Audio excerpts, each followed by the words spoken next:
สวัสดีครับพี่น้องมันออมปลาไหล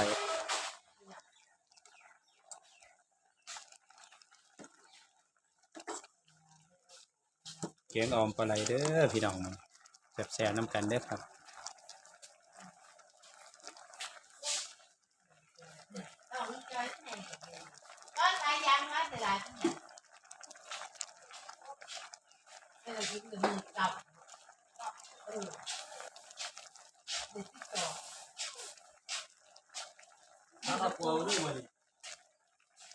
เขามาที่อื่นมาที่นี่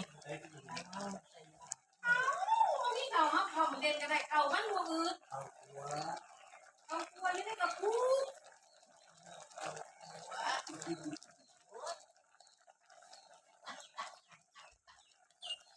เอาบอกว่าได้ยังบ่อยู่ยังละหลานหลานหลานน้อยที่ต่อเลย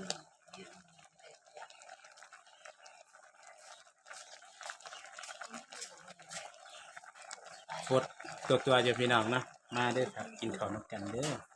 ใส่ข้าวคั่วจักหน่อยพี่น้องให้มันหอมเขาจะเอื้อนว่าออมเลยใส่ข้าวคั่ว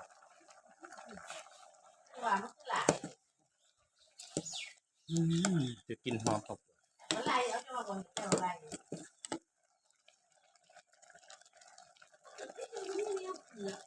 แต่ไม่เอาเก่ายังเปิดอันนี้อันนี้ไม่เดินเล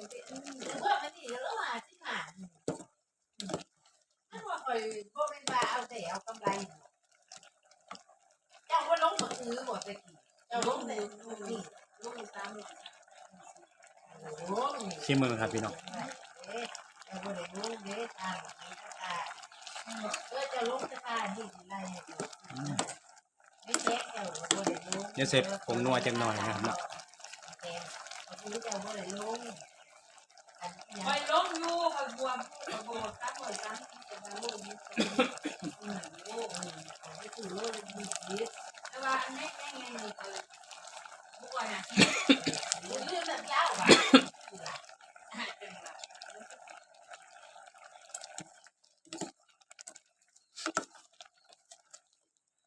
พี่น้องจะเสียบบ่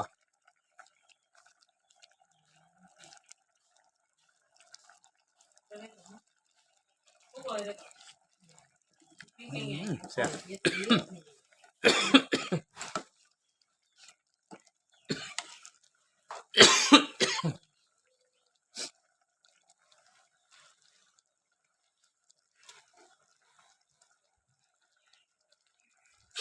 หอมเย็นครับกินข้าวเที่ยงครับอย่างนี้นะสำเร็จกันเด้อครับกินข้าวกันเด้อกินข้าวน้ำผมเด้อครับเพื่อนทุกคนเนาะขอบคุณครับ